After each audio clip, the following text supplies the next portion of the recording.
Pleasure to be back with you. I always love speaking in this room, although I have to go to my gym and work my neck before I do, so I can get a sufficiently panoramic scan of this horizontal space. Laurent and I thought that what we would do is each summarize the other's book as succinctly as we can, and then talk about what we learned from it and what we remain to probe and ponder, having read it. I should say, Laurent, to start with, the last time I think you and I were debating together, it was on the subject of what's wrong with France. And the neat summary of this book might be what's wrong with America, because it very much takes that on. The particular virtue of this book, I would say, first of all, and despite its brevity, it covers an extraordinarily broad range of contemporary political phenomena, is that Laurent is out to convince us, and does convince us, that the moment we're living through is, if not planetary, it probably is planetary, I guess, if we take in India and beyond, but it's certainly transatlantic, that what we call the populist or nationalist sentiment of the moment is not only tied from one country to another, and Laurent includes very neat polemical summaries of the election of Donald Trump, the rise of Brexit in Britain, but that they're all a lie. And I think it'd be fair to say, Laurent, that you think that it's a mistake to see these things, indeed your thesis is, that it's a mistake to see these political earthquakes as expressions of democracy itself, but rather of a new kind that belongs to the digital era, representing a kind of parodic enemy of democracy, or parodic imitator of democracy, which is authoritarianism. And I think that, as well, Laurent goes at great lengths to empathize, I think it would be fair to say, with those, the new voice, not so much with the new voices of authoritarianism, but with the new classes for whom they speak.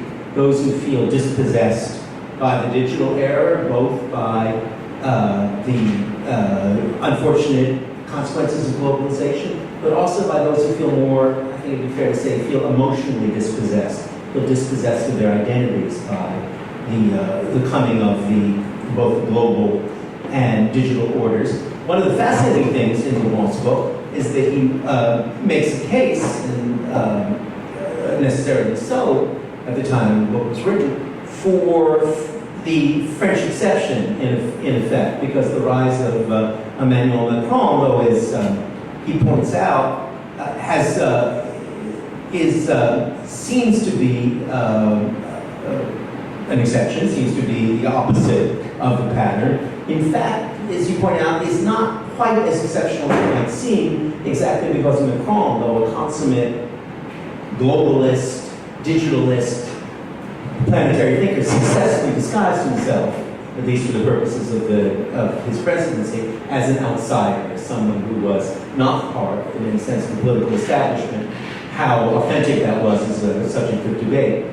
But the book was published, as we know, before the rise of the Gilets jaunes, and then before the rise, well, I might say, after the defeat of one wave of authoritarian nationalism, the authoritarian nationalism of the Le Pens, but before the rise of another kind. So my questions for Laurent are manifold, but I think come in two kinds, if I may. One is a narrow, parochial question. What's the condition of France today? Were the Gilets jaunes a last gasp or a first breathing of a new authoritarian populism in France? Have they been extinguished or not? And second, and more broadly, you devote a great deal at the end of the book, with more bravery than I possess, to trying to outline a counterattack, and you call it the last chapter of the book, the counterattacks on this movement.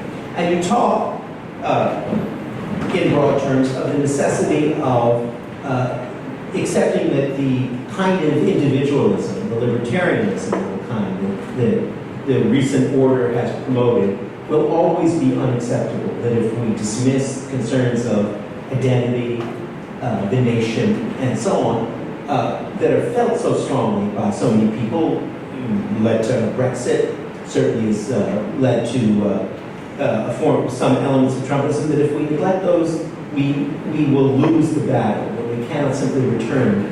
I believe this is your argument. We can't return to the old rhetoric of individualism and growing prosperity as an antidote to authoritarianism, that we have to conceive the basics of liberal democracy on a broader, I want to say, though it's often a curse word in France, a broader communitarian basis than we now have it. So I'd ask when we begin our conversation, Laurent, I'd love to have your views about the specifics of France in the last 2 years, but also more broadly about what precisely the political party you would lead would have as its platform to counterattack against the new populist revolution.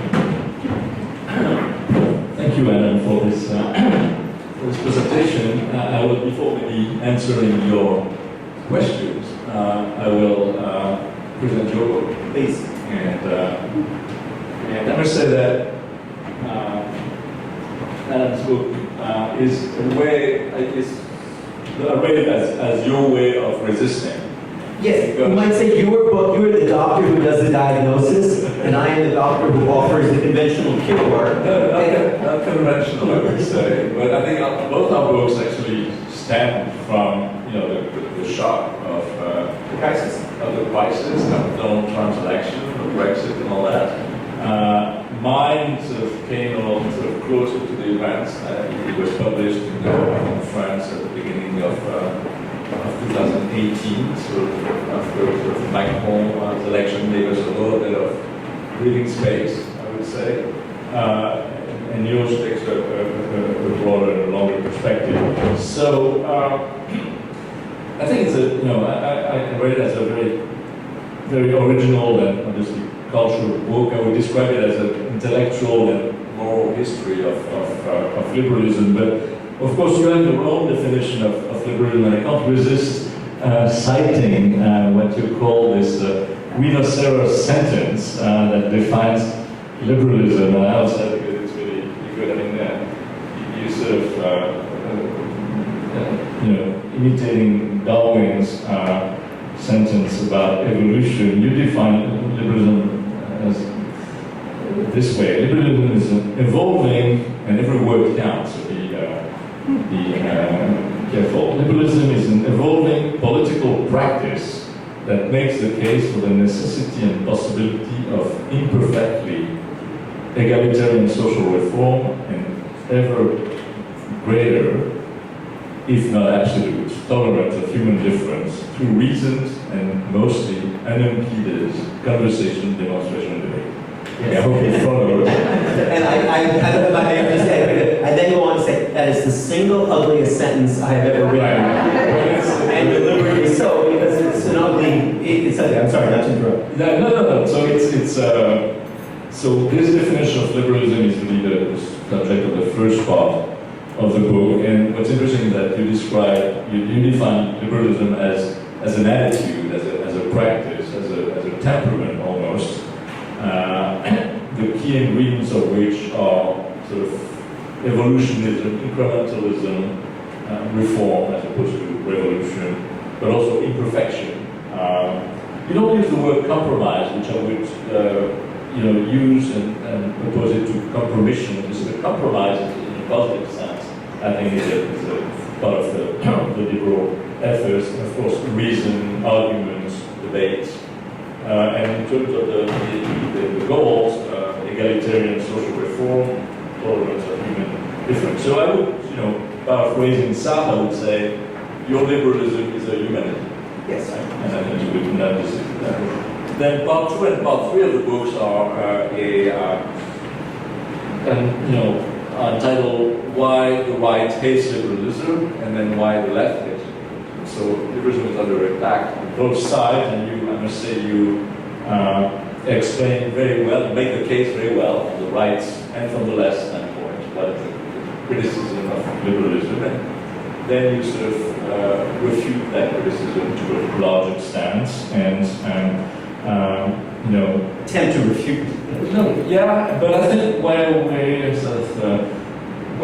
your second question, I think you also conclude the fact that some of that criticism, what's fair in it, and most of it isn't, but what's fair in it needs to be taken into account in a sort of a real reinvention of liberalism. I learned a new word I never heard about, was intersectionality, which I had not heard about, and it made me think of a new kind of international, which would be like oppressed of all types unite. That's the sort of the left-wing, criticism of liberalism. I guess it's what one might call identity politics. That's the phrase that is more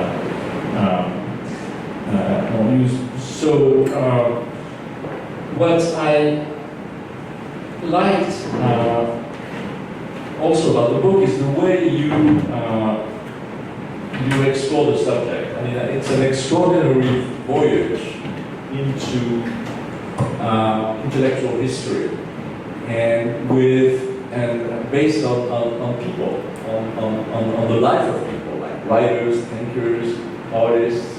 And so this voyage takes us from Montaigne, as you see as one of the founding fathers of liberalism, Darwin, John Stuart Mill, Disraeli, Chesterton, George Eliot, Emma Goldman on the other side, and tens of others, some of whom I must confess I've never heard of.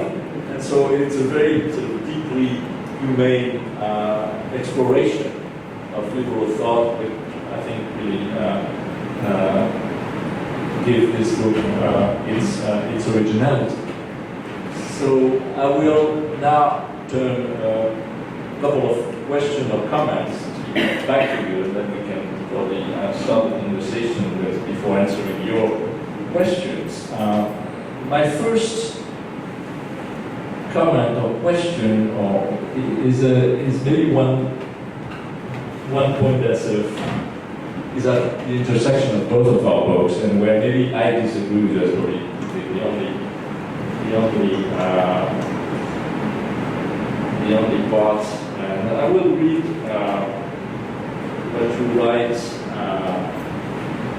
That's on page 110. Sorry about that. It's about your explanation of the earthquakes that we lived through in 2016, the Brexit vote, which obviously we're still in it, Trump's election, and I'll talk about France in a minute, but also and other phenomena, basically the populist rise. And you say we should accept the truth that populism or authoritarianism can always rise, that the lure of a closed authoritarian society is one permanently present in human affairs, and that the real question is not what makes it happen, but what, for brief periods of historical time, has kept it from happening. And you have the same... Say it again. You say it again in a different way, but I want to put it again, because that struck me. The history of modern time is not the history of settled, complacent liberal societies, occasionally subject to populist shocks caused by their own weaknesses and inconsistency and economic crisis. Just the opposite. It's a history of constant agitation against the anxieties of pluralism and social change. So, to me, I guess I wouldn't dispute that in the long run, in the long historical perspective. But I cannot accept as normal, quote unquote, what happened to the UK, what happened to the US in 2016. In other words, even though there's one thing to say, we reach the end of history, as William said, in the 90s, and it's going to be great forever. But it's another thing to say that the progress of liberal democracy in the past 50 years, and not only the past 50 years, but since the 17th, 18th century in Western democracies, is something that can be kind of erased and cannot, prompt a revolt and a real shock, and can be accepted without resistance. So I'm not saying that you meant that, but the way that the sentence is, so it seemed to me to sort of undermine absolute unacceptability of what happened, where it happened. I mean, we're not talking about Turkey or Russia or China, we're talking about the United States and the UK. Well, it's fascinating to me, Laurent, because your critique exactly resembles that of my daughter, my 18-year-old daughter, Olivia, for whom the book was written. And she said, when she came to the end of it in manuscript, in fact, she said, it's adequate, Dad, but no, she actually said she liked it, but she said, but you're draining the power out of the emergency. In other words, the book begins with the intensity of the emergency. At the end of it, it sounds like you're draining the emergency from the book. And I thought that was a fair critique. I did that partly for tactical and literary reasons, because as a writer, I was trying to think, what will remain of this book in 50 years' time that people will be able to turn to? And I suspect it's true. It's something I very much took from one of my heroes, who, as I was saying to you before, isn't sufficiently represented in this book, and that's Albert Camus.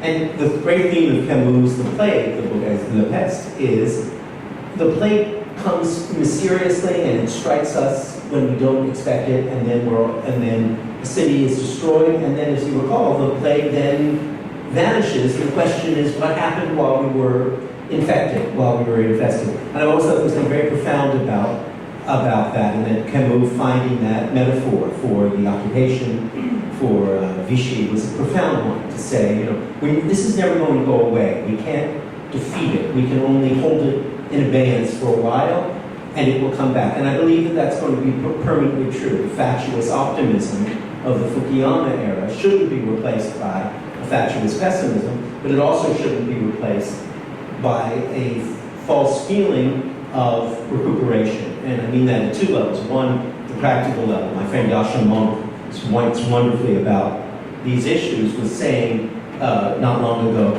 that, forgive me, I'm going to turn a little more this direction, that it would be a mistake to think that if one could defeat Trump in America, that then our problems would be solved. And many people in Italy believe that about Berlusconi. They thought that once you got rid of Berlusconi, then you would go back to the complicated, in many ways corrupt and frustrating Italian democracy of the previous 50 years, but you would have gotten rid of this populist thing. And of course what happened is that what followed Berlusconi was even worse than Berlusconi, because it had Berlusconi's politics without Berlusconi's competence, without Berlusconi's.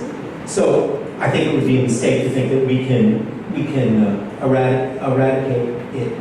But I think that's a fair criticism, and I think one of the strengths of your book, if I may say, is that you talk very specifically about the impulsing incidents that brought us to this past. I would though, in the long run of history, tend to emphasize that we will never be out of this crisis, because this crisis is a permanent feature, not this crisis, a crisis is a permanent feature of living in the world. And I often try to point out that at every moment in modern history, the values that we call, you're exactly right to say, it's humanism more than liberalism in the sense that I'm fighting for, the marriage of the two. At every moment, people have been saying, intellectuals, educated people have been saying that the liberal democratic dispensation is finished. They were saying it in the 1930s in France more than anywhere else, though, where it was hard to find a single intellectual who would speak for the Republic as against the left or the right. There were some. I'm old enough, and I'm sure many people in this room are old enough to remember the Cold War in America, when, as a child in Philadelphia, we had to go down to the basement and pull all the shades black because the Russians would see a little bit of light coming from a Philadelphia elementary school and then pounce with a bomb. And at that point, if you read the Time magazine, if you read not just right-wing polemics, but mainstream polemics, they would all say, we are so weak and divided and against ourselves. Ravel in France, you remember, who, man I greatly admire, basically made that argument too, where our own weakness and internal dissension dooms us against authoritarianism. And in each previous moment, that's turned out to be false. That the residual values and the resilience of liberal democracy has been sufficient to see us past that crisis. That does not mean it will happen again, but it's interesting that it's happened that way in the past. And the only other thing I wanted to add, before, as this leads us maybe into France, is of course one of the complexities of this book, and I found it in response of French would-be publishers and readers of the book who've written about it, is of course, as you know far better than I, liberalism as a word means something very different in France than it means in America. In France it means what we call libertarianism. It means free market, faith in the free market. And some first-rate people take that side, but nonetheless it's different. Would it be fair to say, Laurent, that what I call liberal humanism or liberal democratic values, almost without exception, are what we mean by republicanism in France, as opposed to Jacobinism or to royalism on the other hand? Yeah, I guess on the sort of political side, it would be republicanism, republic, and all that. On the sort of socio-economic side, it would be what we call social democracy. Yes, social democratic program. But let me just approach the second theme, and then I'll answer the question. It's just, okay, in the book, the book is not centered on democracy, which at some point, liberals, like in the 19th century, liberals would not necessarily be Democrats. Certainly not absolute. And then there has been a merger of liberalism and democracy, and which gave us what we call liberal democracy, and where some imposters like Mr. Orban in Hungary are trying to make us think that there can be something like illiberal democracy. So I guess my point is that what we now have, and since I think the United States invented liberal democracy with the Federalist Papers and the US Constitution, and then it came to Europe essentially after World War II, when the Europeans discovered that majority rule was not the end of it, that you needed something higher than the law of the majority, and that's what a huge progress. And so now, there's no, in my view, there's no democracy other than liberal democracy. And what we call liberal democracy is democracy that is not only one man, one vote and majority rule, but judicial review, higher principle rule of law in general. But what we've learned even more recently with Donald Trump and Brexit is that it is also sort of unspoken norms of civility, of reasoned argument, of those things that we always took for granted, but now we realize respect for the truth. All those things are absolutely indispensable to democracy. We never thought we had to write that somewhere to make it, to enforce it. So that's another theme that we might want to explore. But I'll turn to your question first about France. When the book came out, I chose to, I guess the inspiration of the book was, how could the three great nations that invented democracy in modern times, the UK, the US, and France, each had their own version of democracy, but on the whole, that's what we call liberal democracy. But how could these three nations succumb to populism and to something that, in my view, was totally undemocratic? Now, of course, wait a minute, France did not succumb to that. And that's true because we had this unprovidentiel, so Macron, that came out of nowhere and managed to steal the show. But if you look at the underlying issues, they're the same. I mean, the extreme got almost 50% of the vote in the first round of the presidential election, the extreme right and extreme left. Madame Le Pen came close second. Macron, there's a huge abstention rate of the legislative election right after. So and the issues are the same. So we're lucky to have Macron, and certainly had a great intuition to seize the moment, but there was somehow luck. And so talking about the Gilets jaunes now, so I was discussing what I thought was the fragility of the French political situation, even after Macron's election. Because what Macron did is he essentially diluted the mainstream parties. They don't exist anymore. The Socialist Party is gone, and the so-called Republican Party is gone too. And instead, he was able to create a new movement and not becoming a party that's a centrist party. That's kind of a miracle. but it managed to do it. But it's still fragile because the opposition is the extreme right and the extreme left. There's nothing in between. But so it's kind of a radical outcome. But the issue is the same. Look at the UK. I mean, look what's left of the Tory party and the Labour party. I mean, they may be more significant in numbers, but they've totally sort of lost their bearings, and I would say the same for the Republican Party in this country. And the Democrats are searching themselves, and they are very divided. So, but Macron did in fact, it just blew it all out.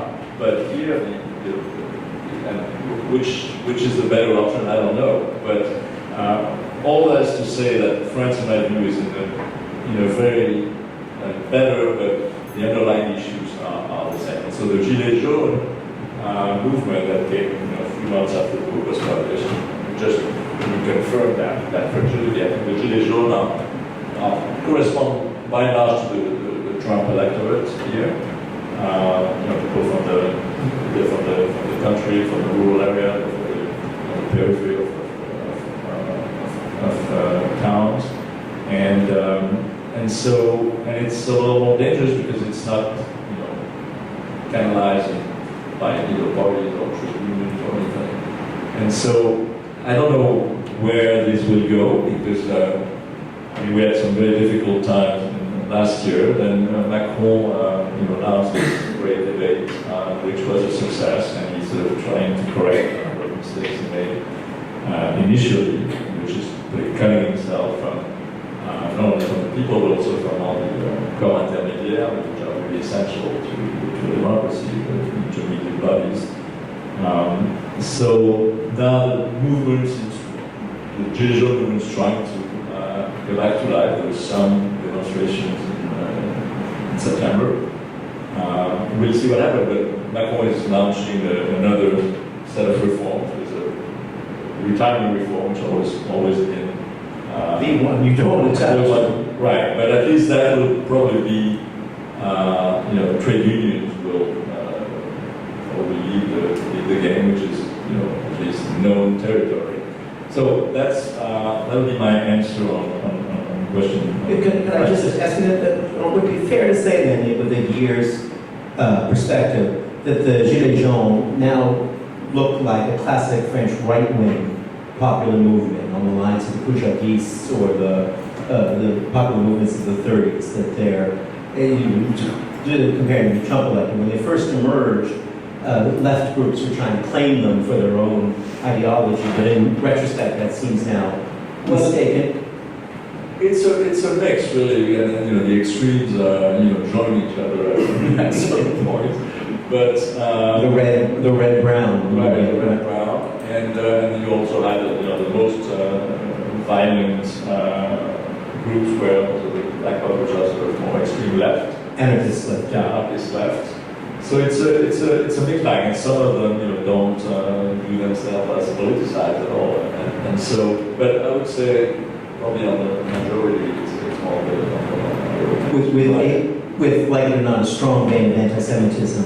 There's been some of it, but I mean that's not the main factor that you've seen the episodes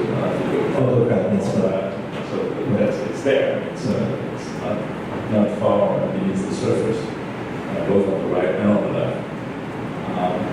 Now on your second question, I think we agree on that. Something has to be taken into account on the substantive level of policy, sort of, fighting inequality and so on. But then you ask me, what is the counterattack? There are a couple of things that I thought were very important in the book that I'd like to talk about a little bit. Is that in addition to these underlying issues that caused Brexit vote to win and Trump to win, there have been other phenomena that are actually that needs to be addressed. One is that this is the attack on liberal democracy has a strong geopolitical dimension that didn't exist before, because we're in a different world now. the West is generally declining, economically, demographically, obviously. And there's a rise of the emerging powers, China, India, Russia, and question whether Russia is really rising or not. But there's a reassertion of these powers. And democracy has become a stake in this game. And so the geopolitical, dimension of this attack on democracy is very important to realize. And we've seen the Russian interference in the 2016 election here, and you can say, it's marginal, but Trump was elected with a marginal vote. 75,000 votes. 75,000 votes. It's nothing. So all these, fake news and mass manipulation would have made a difference. And Brexit, same thing, a campaign of lies, and Cambridge Analytica, and all that. So we have to be aware that this is not only people being dissatisfied with their economic or social life, or identity problems, all that, but there's also very strong forces to help produce that result. Yes, you discuss this in the book, and you say, I know this has the air of a complot, of a conspiracy theory, but it actually has reality too. Yeah, it's a kind of reverse conspiracy theory, because it's a real conspiracy. You could see during the campaign that the international alliance of Trump and Madame Le Pen and Putin and Obama and all these people, so that's we have a real authoritarian access right, which you did not have before. And the other thing, the other new phenomenon is obviously the digital revolution, which has two consequences on this.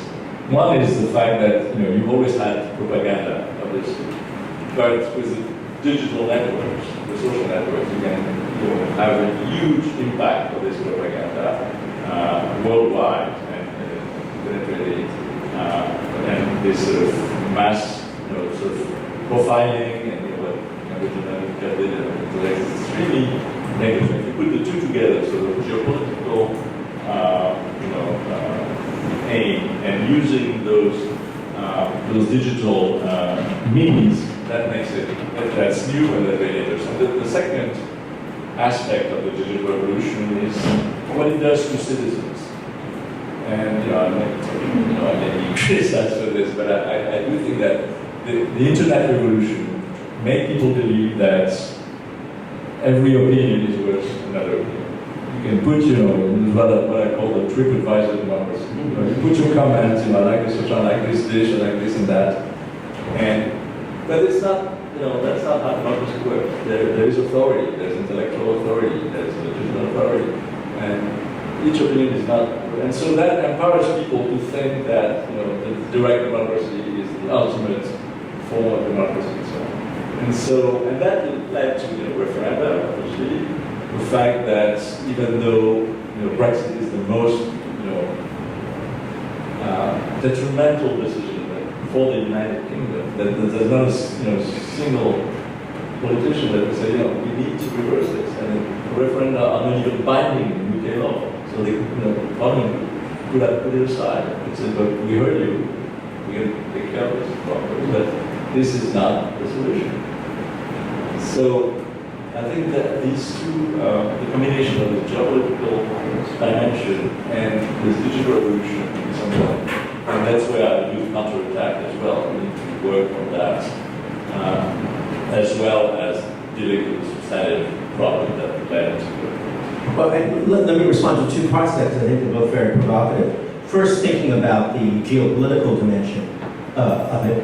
Obviously, the Russian case is extremely worrying here, but the case of China is in a sense even more interesting because it's clearly a rising power where, in a way, as you said, Russia is not, obviously. And one of the great experiments in human history, it seems to me, is going to be, is taking place right now and will carry on into our children's lives, through their lives, and that is, it always seemed like a reasonable axiom that where you had free markets, where you would have some kind of civil liberties. It was very hard to have a free market society with all of its inequities and faults without having accompanying civil liberties. Certainly the makers of the French Revolution believed that. That's why they made a hero of Adam Smith. the revolutionaries made a hero of Adam Smith, while the guild keepers just feared it. That seems the opposite seems to be at work now in China, where you have a demonstration that you can have a genuine free market capitalist society, the kind that has minimal or no civil liberties, as we understand, no liberal democratic values. If that persists, now there are two possibilities. One is that it can't persist. The other is that it will persist. And it's fascinating to see the students in Hong Kong, the riots in Hong Kong, because one of the fascinating things about that is clearly a political movement, whether it turns out to be abortive or significant, which is all about protecting the classic liberal democratic values left to the people of Hong Kong by British colonial rule from being usurped by indigenous, by the Chinese Communist Party. And it's independent of an economic complaint. It's not economically based at all. It's simply about protecting those specific million liberties that were left by the British. That seems to be a fascinating focal point of this change. The digital question, here's one of the things that fascinates me perhaps the most about that question. And I entirely agree, and I would just add to your analysis the problem of what one might call disproportionate visibility. So it's one of the things that's clear is that Twitter guides a great deal of what goes on. But as many people have pointed out, Twitter is not reality.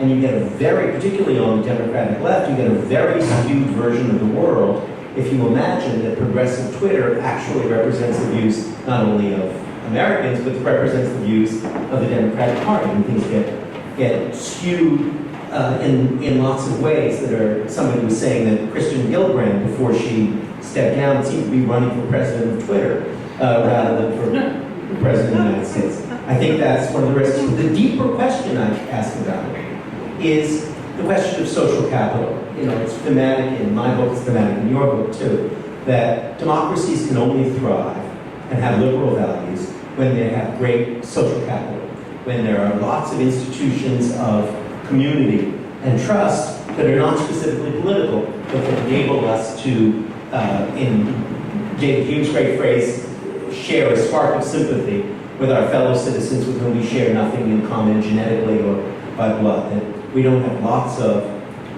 social capital in a country. You're not going to be, liberal democracy cannot thrive no matter how we try and do it. And that's an idea that not only is ringing rhetorically, but has been demonstrated empirically over and over and over again. That if you have lots of glee clubs and chess clubs in a city, it can adapt democratic values. If you have everybody living within a clan society, it doesn't matter what you do. Can't happen. My point is you would think that the internet would create social capital in a way that no other infrastructure has. Because that's all you do on the internet is interact with your fellow citizens. You have absolutely you don't produce anything, you don't manufacture anything. All you do all day, all my kids, all I do all day is interact with strangers, right? That's basically what you do on the internet. And yet, far from producing social capital, it seems to be decreasing social capital in a very toxic way. Yeah, in two ways. One, because people, I mean, it's one thing to interact physically, and it's another thing to just to do it electronically from afar, but also the sort of the echo chamber effect. Obviously, when people just look at the site that corresponds to their opinion, so it's actually contributing to the polarization and to much more than used to be at the time of public television. Yes, exactly. So I think that there has to be a reflection on what the digital revolution is doing to democracy. I mean, it's a broad reflection, it has many sides, but I think it's definitely one of the priorities for just to get the watch. We want to turn it over to, let's talk for a few more minutes and then we'll turn it over. Just to add to that, I'm sure many people in this room have had that experience. We used to all decry the presence of television as reductive or flattening, but we've all had the experience of saying to our teenagers, please get off your computer, come watch television with the rest of the family. Because television actually had a communal aspect. I remember when as a young boy in France, the first time I lived in France, and it was a time before the total dissemination of television throughout France, and when de Gaulle would make a speech, it would be in a shop window. I'm sure you remember this from your childhood. Everyone would come together at the corner just to watch and listen in 68, when I was a little kid in France. So I think that that's a real surprise. That's one of the paradoxes of the digital era that no one adequately anticipated. And just to build on your point, it turns out that the dumb everyday business of physical contact, of having to actually address a stranger, turns out to be very significant. It turns out not to be easily replaced by virtual contact at all. Talk to us about something else, Laurent, if you would. At this moment, how is America perceived in Europe? Well, I mean, you have two kinds of... No, just not to interrupt, but just to say, because I sometimes have the impression that it's less a sense of that Europe is enraged, as that Europe is just shaking its head and is writing off America as a significant component of its future. Yes, I mean, there were different phases. We were first in shock through the election of Donald Trump, and then there was some hope that maybe once he was elected president, he was going to change or normalize, and we've seen that it was not happening at all, quite the contrary. So there's, on one hand, the sense that we need to take care of ourselves, which is not a bad thing. And when I say we, talking about the European Union, trying to get its act together and take care of itself, I think that's a good thing. And so sort of pro-European like myself, we should use that moment to sort of do that. To build Europe. To build Europe. So, but on the other hand, it still remains a great despair about what's happening to the United States and how badly it affects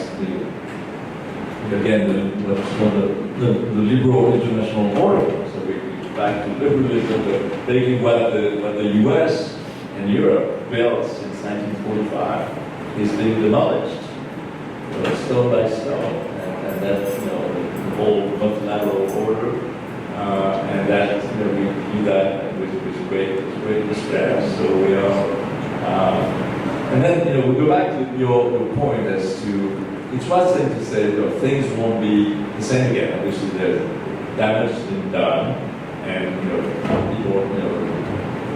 One of the most troubling things about the Trump presidency is that people start to get used to that kind of stuff, and that's the most dangerous thing. People are getting used to the president governing by tweets.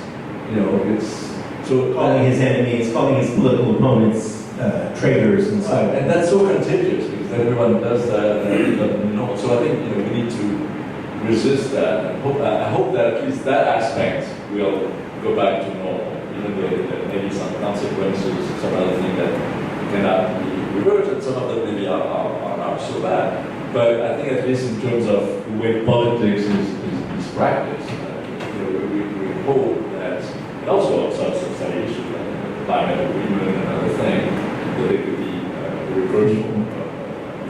Let me ask you another related question, Laurent, if I may.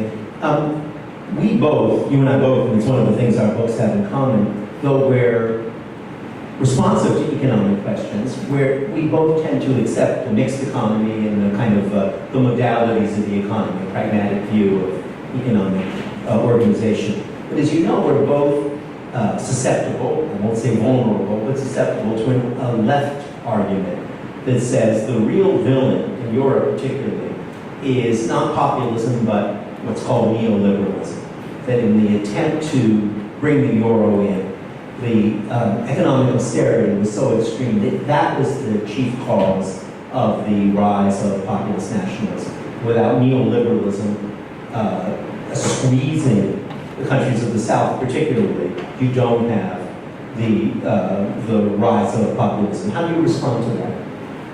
Well, this has been an old argument, and I must say that some in France in particular, there's a very, as you know, there's a very strong anti-liberal current in France. Back to the French Revolution, you have anti-liberalism from the left, from the right. But France is not a very liberal country by any definition of the term, or sort of the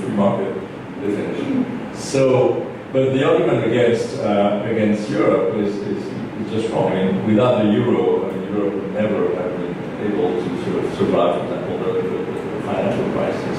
And the countries in the south, and some of them actually did very well after the austerity cure. Italy's problems are not so much as there's an issue with immigration, and Europe not supporting Italy is a wave of so, yeah, I think that's... Italy's problems are regional still, too. Yeah, right. So, you're always going to find people against liberalism in the sense of the market forces of globalization and all that, and that's coming back. There's been a poll in France about 2 weeks ago that showed that the French are back to their pessimistic, anti-globalization mood that they had before Michael's election. There's been a sort of a slight reversal of that after Michael's election. Now we're back to the Chirac era. So there's always going to be a distrust of globalization, and some people say, like Montebourg, the former Englishman, say globalization is over. So you're always going to, and those are the same people who get globalization against Europe. Or at least a certain, they want another Europe. Nobody knows what this other Europe looks like, but that's not sure anymore, or whatever. Been calling for another Europe. And about, going back to the question about the United States, people who were always, I wouldn't say necessarily anti-American, but always distrustful of America, viewing Trump the confirmation of their distrust. So, see, this is the real America. And of course, we need to sort of fight that and say, no, this is an aberration. It's going to be over as soon as possible. May I just say, before we turn to the audience, I'm sure they have many questions, just a reflection, a historical reflection on France and republicanism, liberalism, in the sense we use it, humanism in the sense that it's used in France. It's something that only comes up in passing in my book, but I thought it was important. We tend to forget how admirable, and to my mind even, heroic in a pragmatic way, the founders of the Third Republic were. We tend to look down our noses, so to speak, at the Third Republic because it didn't end particularly well. But Gambetta and Chauvin and that generation of people who built the Third Republic were really dealing in the most acute possible imaginable ways with the consequences of the commune, of trying to say, how do you build a modern country that is neither susceptible to the extreme left nor to the extreme authoritarian right? How do you navigate your way through those extremes?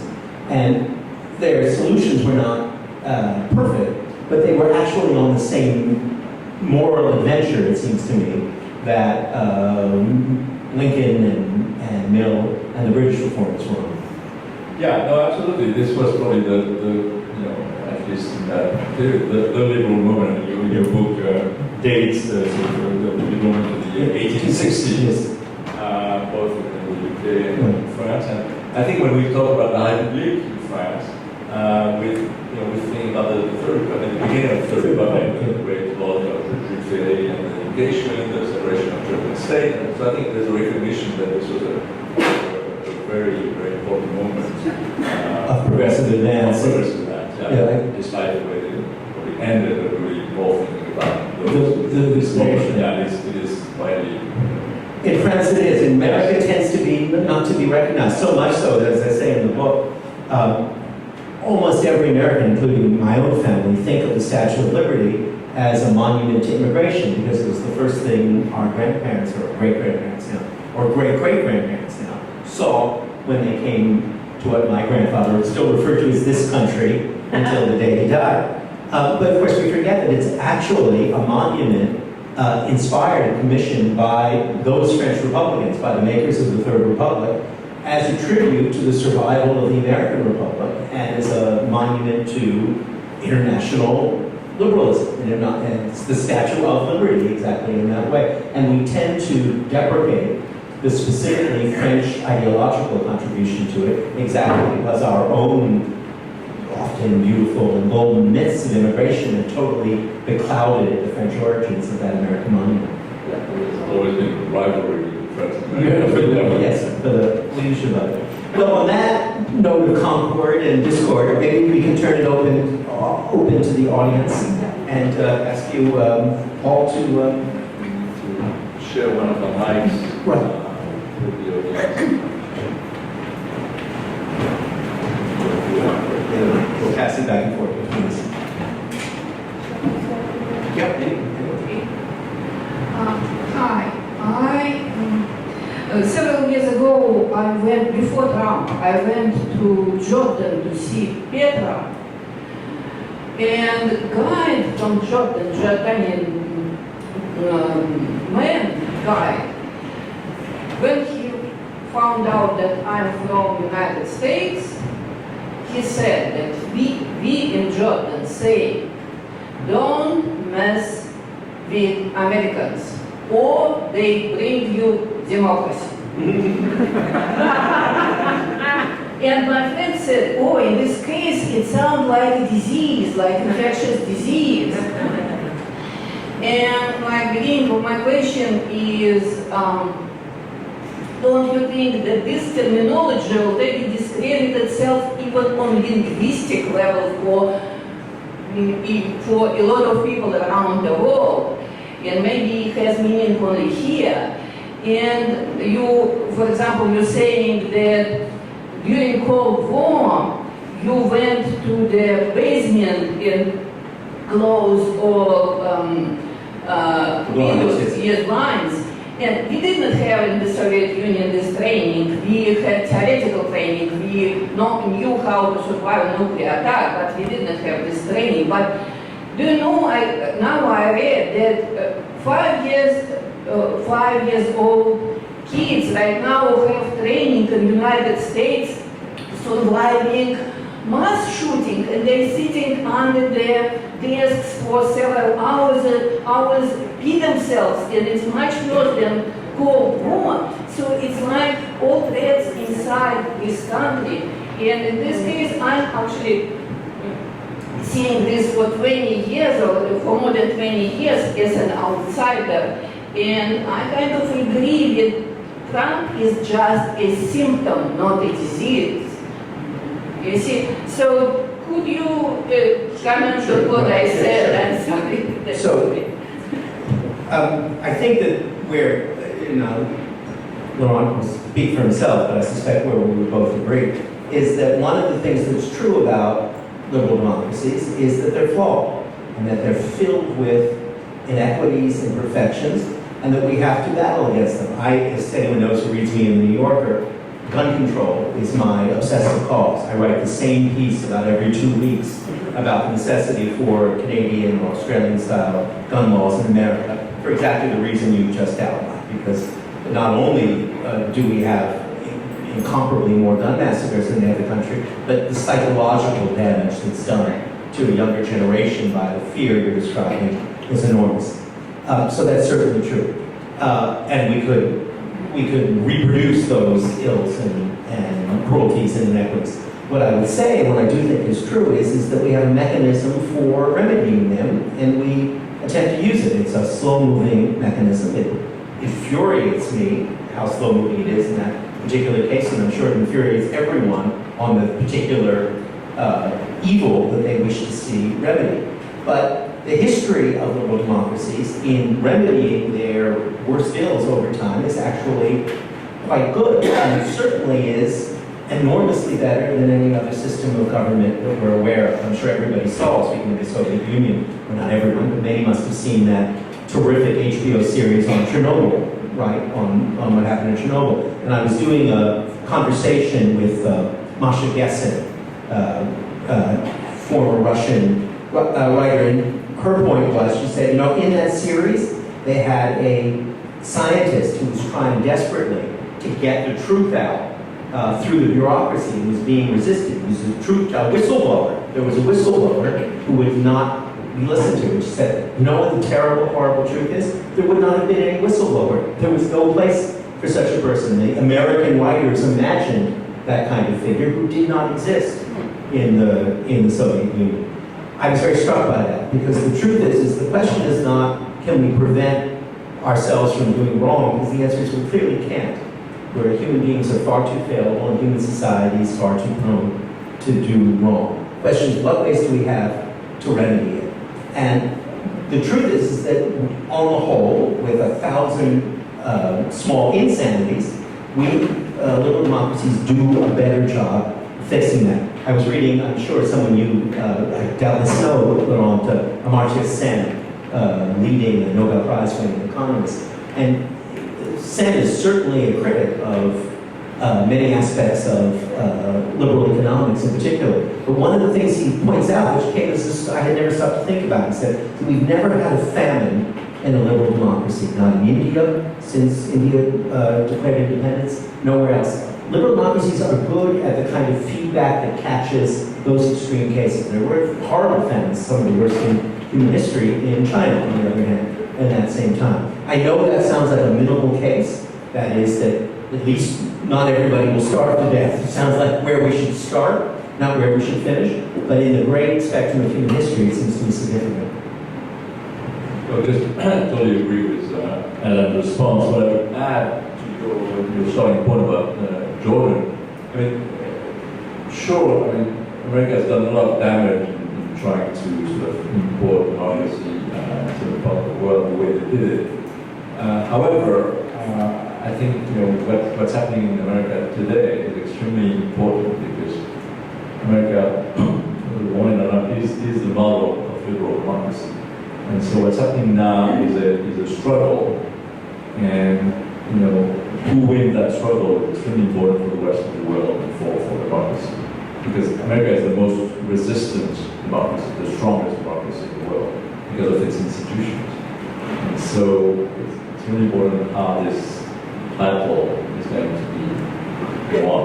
If I may just add one point to that, it's exactly, we have in the last week, when it's been so much part of our daily conversation, I don't think we've stopped to meditate sufficiently on what it means that we have institutionalized whistleblower laws in the United States. Remember, the whistleblower wasn't a renegade in this case, who kind of appeared out of nowhere courageously. He was a government bureaucrat following the law, because there is a law in place that says if you believe your superiors are participating in a crime, it's post-Watergate, there are procedures for you to follow in which you will be protected as you reveal and expose that crime. That's not a renegade act outside the legal framework. It's an act of dissent and remedy well within and institutionalized in the legal framework. That in itself seems to me extraordinary, and therefore Trump's attack on it, far from being common, or Trump is such an oath that everything he says seems common, but far from being common is, for exactly the reasons you've outlined, incredibly pernicious. Someone else. Lady here? You choose. Yes, first of that. My question, I think, is for Adam first, but indirectly also for you, because he mentions in the book that maybe one of the lapses that occurred among our leadership here was that, as he called it, the technocratic nature of the Obama administration, and not paying enough attention to this issue of the hard work of keeping up the liberal democracy necessities, right? And maybe the same for Macron, because he was a bit of a technocrat in the beginning, a little bit out of touch, like you could say Obama may have been. And so my question really is, we can't always depend on leaders to be ideal. And we're going to get the Obamas and the Macrons, and we're going to get the Trumps. And so to what extent do you think that, obviously, you feel that we still absolutely have this agitation going on at the grassroots level, the social culture, the social capital, as you call it. To what extent can institutions, like we've just seen in the last week, substitute for that? Or do we always need this agitation at the grassroots level, talking to our enemies, to the people we don't like, to the people who don't agree with us? Absolutely. Oh, Laurent, well, I want to respond to it at the time. Laurent, actually, thank you for that question, actually deals with the blindness of the technocratic imagination, something you talk about in the book, the weakness of it, especially in the French context. But just to address it from my own point of view, if you're quite right, I think that in retrospect, and I have a huge regard for Barack Obama and his accomplishments, in retrospect, I think those of us who admire him would be inclined to say that he missed the political mood of that moment by trying to find a merely technocratic solution to the banking crisis rather than a political solution, so to speak, one that would clearly delineate guilty and non-guilty parties. That seemed to be a failure. I am far from any kind, I am the farthest thing in the world from any kind of political insider, but when I've spoken to people who were in the Obama administration at that time, what they will tell you is, listen, we thought we were looking at the next Great Depression when we took office, that the risk for us was not, do we put the head of Citibank in jail or not? The question was, will the banks open on Monday? That they were genuinely looking at a 1932-like situation. And there was a kind of mental triage. Let's solve this, and then we'll worry about assigning blame. That's their account of what happened. But I certainly think that that's one of the deficiencies of the liberal imagination in the 21st century, is its over-reliance on technocratic reasoning of every kind, and therefore our inability, I generalize it, to speak the credible language of patriotism. And I think that's a huge problem. Just quickly, I've felt this in a very immediate and personal way, because my son Luke, who certainly contributed to this book and was one of the people I was trying to speak to, was one of the participants in the Max Rose campaign on Staten Island. I don't know how many people here were aware. This is an extraordinary political campaign on Staten Island, in the most conservative part of New York City, one of the most conservative parts of New York State. And a remarkable Army veteran named Max Rose turned that around, went from a 40-point deficit to winning the seat by five points. And the kids who were working for him, like my son Luke, had to learn day by day to speak a credible language of patriotism. They learned that when you knocked on a door with 3 American flags outside it, if you said, "I'm here for Max Rose, Nancy Pelosi's water carrier," you were not going to get in. If you said, "I'm here for Max Rose, an Iraqi war veteran who was running to help the people of Staten Island," you got your foot, literally got your foot in the door and could then carry the message. And those kids who were not accustomed to it had to learn to speak a credible language of patriotism in order then to make a progressive case to the people on the other side of the door. It was hugely instructive for me seeing my son learn that lesson, and even more instructive for him. Yeah, no, I think it also depends on the character of the person. Some people are really good at that, others are less good at that. I mean, take France, for example, Chirac, who died last week, has been unanimously recognized, and people love him and all that, but he didn't do very much during his 2 terms. Macron is doing a lot more. So on the whole, I mean, you have to choose between somebody.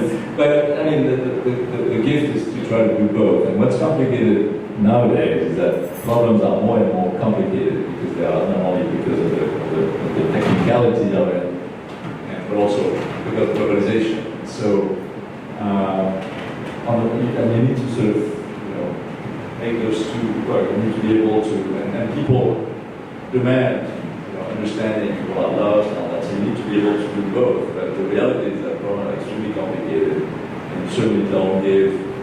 I don't think you should do any referendum on EU matters, and certainly not staying in the EU. I think this is the most serious thing that any politician could have ever done. So, but you need to be able to dance between the two. And then there's a question. I really don't need a mic because I'm used to, I can be heard. But, talking about Brexit and Trump as an aberration made me think back to when Kennedy beat Nixon because of television and the debates at that time, because for those of us old enough to remember how Nixon looked. Now we have the social media with texting, tweeting, and all of that. And we know how the election was corrupted by things that went into the social media. I'm not trying to say what country did it, but it can be corrupted, and it probably was corrupted there too. And so that there is a real problem in having these elections be a voice of truly a voice of the people with this social media being so easily corrupted. And what do we do about it? So, a couple of things. I think Laurent is probably right that the margins in the last election in America were so small that there may actually have been an effect of social media. But on the whole, I think. But the effect of social media Right. can be more felt when it's that small, When it's that small, and yes. it's targeted to a particular locale. I think or a that's particular right. voting group. I tend to be, and I'm an outlier in this, and I may well be wrong, skeptical of the power of any medium to alter our minds too much. I came of age at a time when all anyone talked about was television and how television was eradicating political debate. Now we look back on it. It's a funny thing you mentioned Kennedy Nixon, because I sat down with my daughter Olivia, to whom this book is specifically addressed. It's a letter to her about liberalism, and we watched the Kennedy Nixon debates together. Which tells you something about the paucity of entertainment opportunities in the Gopnik household. We actually sat down to watch the Kennedy Nixon debates. But it's extremely illuminating if you watch them, partly because of the decorum of those debates. People talk about them as the beginning of the television era, but they might have been taking place in 1890, because they're both highly polite, formal, deferential, hugely deferential to each other, whatever their actual feelings. That was part of the decorum. It's very impressive. The other thing, and it's important, Olivia pointed this out to me, and it's important because it makes us realize that whatever the impact of the media might be, the impact of social change, moral change, is so much greater. She looked at me after we watched these debates and said, "Dad, it would have been unimaginable for that moderator," it was Howard K. Smith, if anyone remembers, to ask them about marriage for homosexuals as anything in the world. In other words, if he had said, "And where do you stand, Senator Kennedy, on the question of gay marriage?" It wasn't an outlier. It was an unimaginable question in that context. And yet here we are 50 years later with gay marriage, more in America than in France. I think there's more resistance left in France, right? Mariage pour tout and all of that, right? As an established fact. There's still resistance on the edges, but essentially it's an established social fact. That took place independent of changing media. So I'm a bit of an optimist in that way, having lived through those two I things. hope you're right. But that reminds me of a sentence I really liked in the book. I've read it carefully. I like this sentence.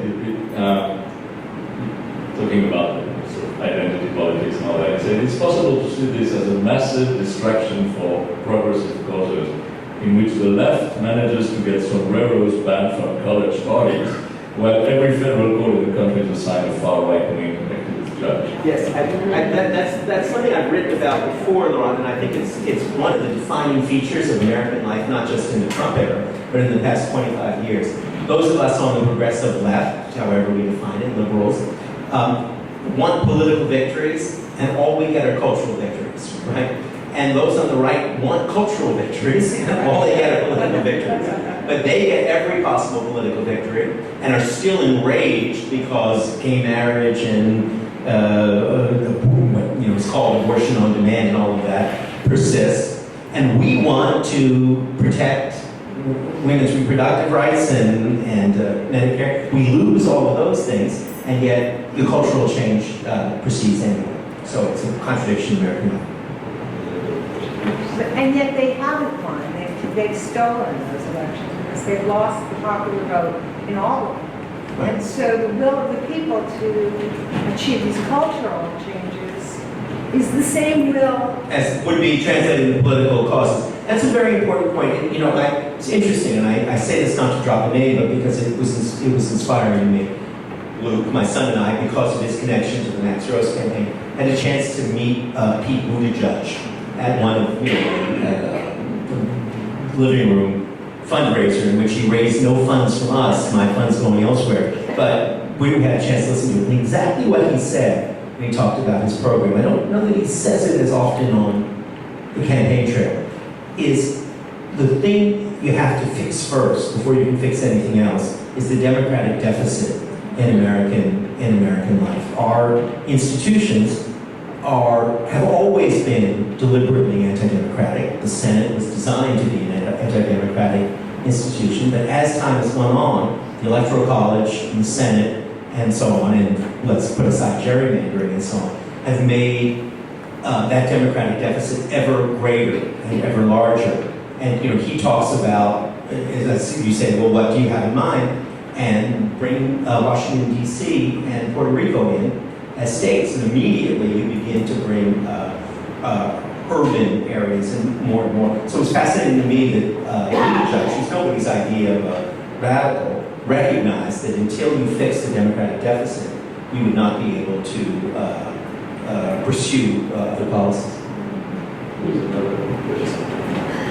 I don't recall when you went to Petra and the Jordanian said to you that they don't want democracy.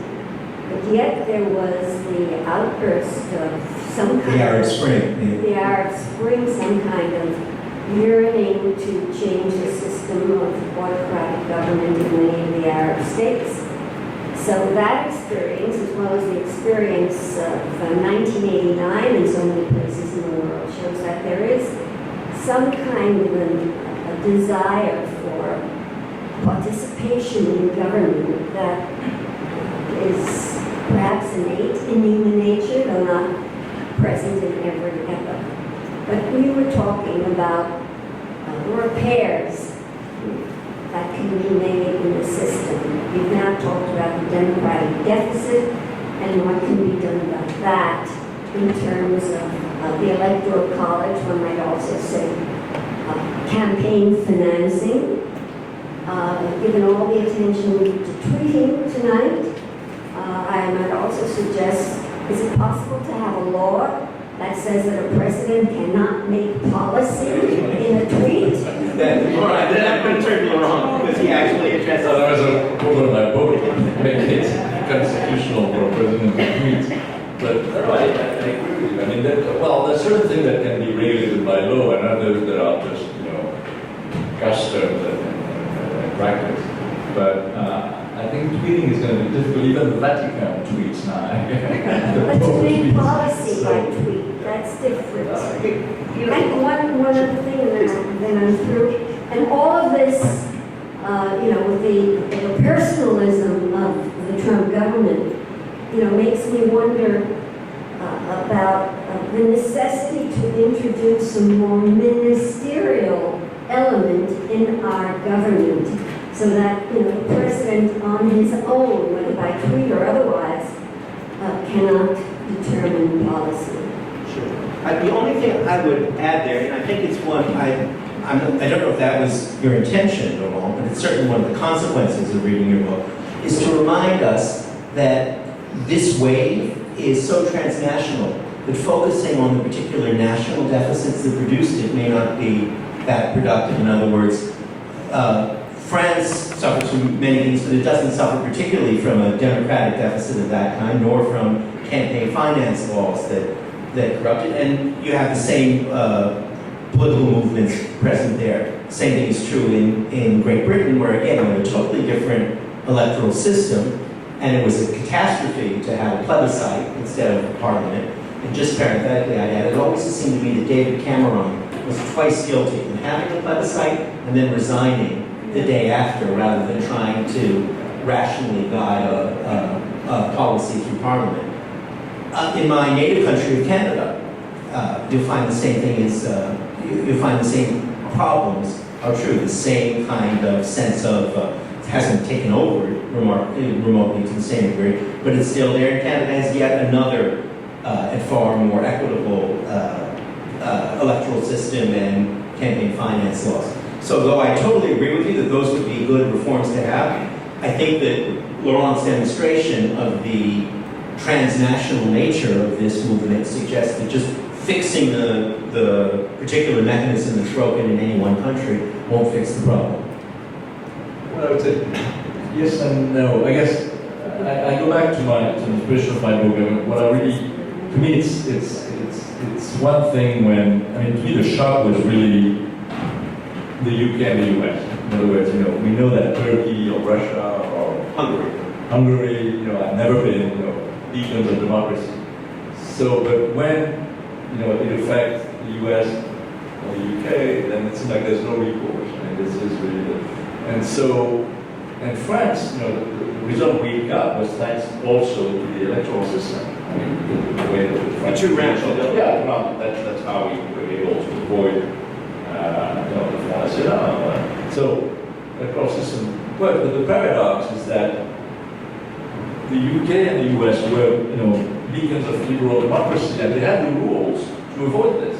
And initially, the Electoral College was designed to avoid the, erratic popular vote. I mean, the electoral was supposed to make sure that the wrong decision of the people would not, have consequences.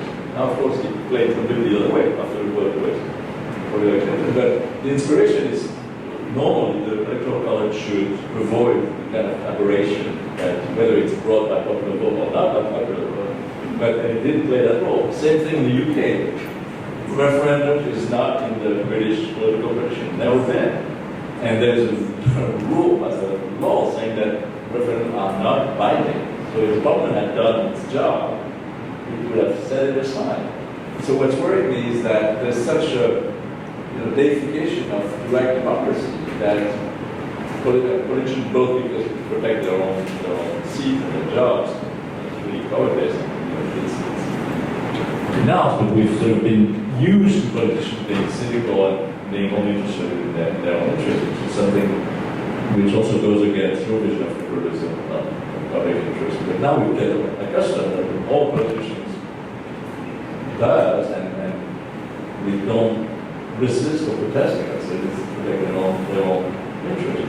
But again, the system was designed to avoid that. So both systems had the institutional tools to avoid that, and they did not use it. Yes. John, here. Thank you. This is a general question. What do you think is the future of capitalism? 2030 was one. I'm so sorry. The future of capitalism and its system. What do you think? Okay, so I'm neither an economist nor a prophet, so it's hard for me to know. As I said before, I do think two things I believe, which both are controversial. One is I think that the institutions of liberal democracy, of the kind that I tried to analyze, the practices of liberalism, are adaptable to many different economic arrangements. They're completely compatible with social democracy, and they have been in France and in Great Britain and Canada, and could be here. One of the great lessons, it seems to me, of the 20th century was when the Labour Party came to power in Great Britain. And as you recall, Hayek, the great economic apostle of the free market, wrote his book, The Road to Serfdom, which essentially said if Labour comes to power, if socialists come to power, democracy will come to an end. And the exact opposite happened, as Hayek himself admitted that whether he embraced socialist policies or not, they represented no threat to civil liberties at that time. So I think that liberal institutions are completely compatible with a wide variety of economic arrangements from right to left. I think, as a spectator, not as a total non-expert, but as I said before, the great and unanswered question will be what happens, not just in China, but throughout the non-Western world, as capitalist systems of economics are introduced and flourish and prosper. will they survive and they flourish independent of those same liberal democratic institutions? Free market ideologues insist that they cannot, that there's no way that you can have a free market without some form of civil freedom. Right now, that seems to be very much in play, and we will see how that works out over the next 50 years. Yeah, I mean, I don't think we can say that China has a free market. It's really a mixed bag, and it's. But I would answer your question. I would give the same answer that Churchill did about democracy. Capitalism is the worst of all systems except all others. Nothing has been wrong. It's exactly the same. And I think that's a liberal view of imperfection. And, well, I guess only I would add that the liberal view is that economics arrangements are a question of modalities rather than models, that you have no reason to have a religious adherence to anyone. You know, there are some parts of social arrangements, it's quite clear, like health, medicine, that are only demand a social model, that don't work if you don't have socialized medicine, as they have in my home country of Canada. And there are other parts, and I always like to give the example, this is after I lived in France, of digital technology. I remember the Minitel, right? The Minitel was the French government centralized attempt to have a digital technology, and it was a top-down policy that I think it would be fair to say failed utterly and absolutely in its ambitions at the same time. Totally wrong. It's totally wrong. What's that? It was an extreme success. It was a big success because of the sex economy. Minitel Rose was an explosion. Minitel was ahead of its time. You could either say it was ahead of its time. It was ahead of its time, and it was one of the rare examples of a top-down that is a total success. That's a view, but I think it didn't evolve into the internet. That's my. It didn't evolve, no, because the internet is a gigantic, invention that has, is a very deep and wide thing. But it was a little gadget that was a little magical tool.